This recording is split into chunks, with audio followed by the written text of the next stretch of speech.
Encre d'histoire, Plume et Voix, Alban de Maigret.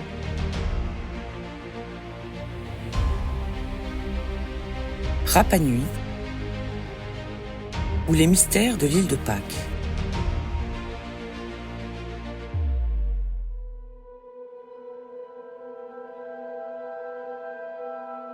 Le 5 avril 1722, un an après avoir quitté le port d'Amsterdam, Jacob Roggeveen, explorateur pour la Compagnie néerlandaise des Indes occidentales, aborde une île du Pacifique à 1000 milles de toute terre habitée, comme aurait dit Antoine de Saint-Exupéry.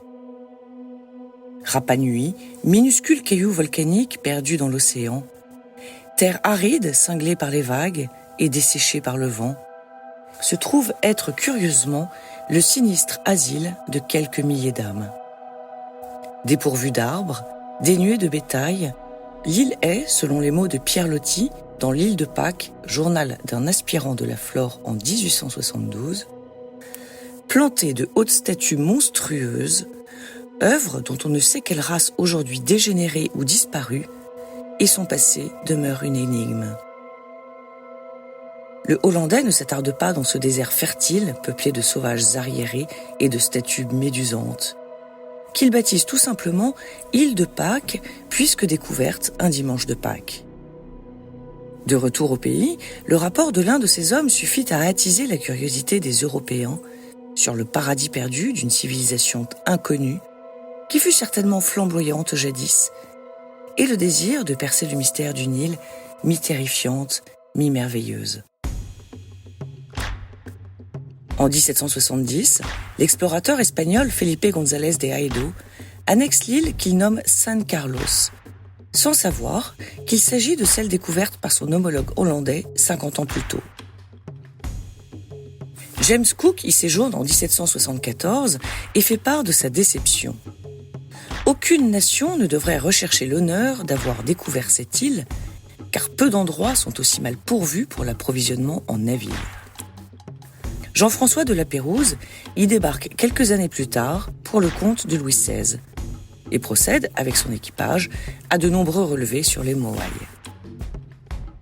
Chacun à leur tour, ces argonautes constatent la désolation de l'île et s'interrogent sur le contraste entre un paysage dénudé, témoin de la pauvreté des ressources, et la majesté des statues monumentales que l'on appelle Moaï. Quelle est l'histoire des Pascuans ? Comment les arbres ont-ils disparu ? Qui a érigé ces monolithes qui regardent le ciel et font dos à la mer ? Et pourquoi ? La France, l'Angleterre, l'Espagne, la Hollande s'interrogent. Moaï, divinité ? Moaï, idole ? Moaï, sépulture ?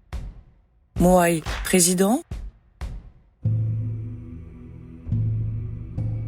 Selon la légende, les premiers colons seraient arrivés de Polynésie vers l'an 500, sans doute des îles Marquises. Otu Matua, un roi déchu, aurait envoyé ses 7 fils en éclaireurs avant de débarquer avec son peuple et des vivres. Rapidement, des moaïs furent dressés. Sur le site de Ahu-Akivi, 7 statues honorant probablement les émissaires fondateurs font face à la mer et regardent symboliquement leur Polynésie natale. Toutes les autres statues de l'île portent leur regard vers l'intérieur et fixent les étoiles, comme le précise Pablo Neruda dans La Rose détachée et autres poèmes en 1982. Statues que la nuit a construites et égrenées en cercle clos pour n'être vues que de la mer. Plus de 800 monolithes ont été dénombrés sur l'île, certains à terre, d'autres encore debout, mesurant de 4 à 22 mètres pour le plus haut et pesant de 20 à 150 tonnes. Presque tous taillés dans un basalte foncé, issu du volcan fertile Rano Raraku à l'est de l'île, ils ont un crâne plat ou coiffé d'un pukao, sorte de chignon en roche rouge provenant de l'ouest de Pâques. Les yeux, dont le blanc est composé de corail, d'eau de requin ou d'autres vertébrés, la pupille d'obsidienne noire et l'iris de tuf rouge procurent à ces statues géantes un regard au réalisme troublant, quasi humain. Pourtant, deux détails intriguent. L'influence incaïque des statues et l'absence d'arbres sur l'île. Si l'on est à peu près sûr que les premiers Pascuans arrivèrent de Polynésie, les statues les plus récentes ont des caractéristiques physiques qui ressemblent davantage à celles des Incas. Nez aquilin, lèvres fines, front haut, longues oreilles. Une thèse affirme que l'Inca Tupac Yupanqui serait arrivé sur l'île au XVe siècle avec son cortège d'élite.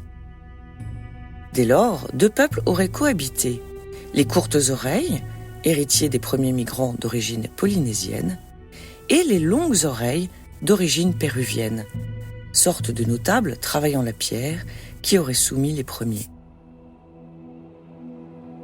À couper les arbres pour fabriquer des pirogues et des rondins nécessaires au transport et à l'érection des statues, le bois s'est fait de plus en plus rare. Une probable sécheresse aurait achevé la déforestation de l'île, privant les Pascuans d'embarcation et donc de pêche. La famine se serait installée et aurait poussé les tribus au cannibalisme. Ainsi, la pratique du culte des ancêtres, devenue avec le temps une compétition tribale de puissance, serait la cause d'une catastrophe écologique et humaine.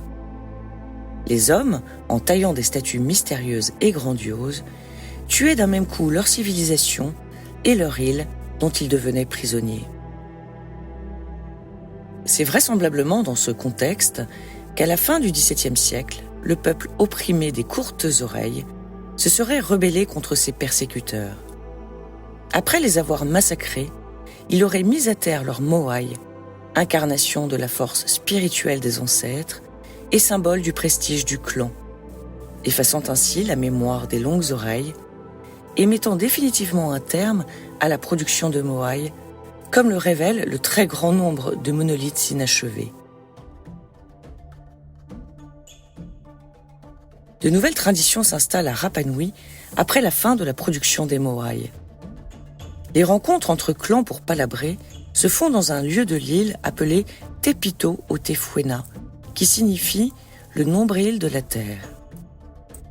Précédé d'une cérémonie religieuse consacrée au culte de l'homme-oiseau, une compétition visant à désigner un second roi pour un an a lieu désormais chaque printemps. Les concurrents doivent rapporter intact sur leur tête un œuf d'hirondelle de mer perché sur une falaise à pic de 180 mètres. Le gagnant devient pour un an l'incarnation du dieu Makemake, créateur de l'univers. C'est également la naissance d'une écriture sous forme de signes gravés sur des tablettes, le rongo-rongo. Sorte de hiéroglyphe qui devait être chanté, personne à ce jour n'est parvenu à déchiffrer le langage des 21 tablettes qui ont survécu au pillage. Le théâtre que découvrent les Européens est désastreux. Si les vestiges mégalithiques attestent un passé autrefois glorieux et une nature naguère féconde, ce temps est désormais révolu. Les Pascuans vivent misérablement, tandis que leur île se meurt, comme le souligne Pierre Loti. La population, dont la provenance est d'ailleurs entourée d'un inquiétant mystère, s'éteint peu à peu, au milieu des solitudes de la mer. L'île ne sera bientôt qu'une solitude aussi. La tentative de la Pérouse d'implanter des troupeaux de chèvres et de porcs échoue, car les Pascuans les dévorent avant même qu'ils n'aient eu le temps de se reproduire. Le peuple de Pâques est ensuite victime des baleiniers, des chasseurs d'esclaves péruviens et des maladies importées par les Européens. À la fin du XIXe siècle, le Chili annexe l'île de Pâques, dont la population est décimée, avec seulement 111 âmes survivantes et la mémoire perdue.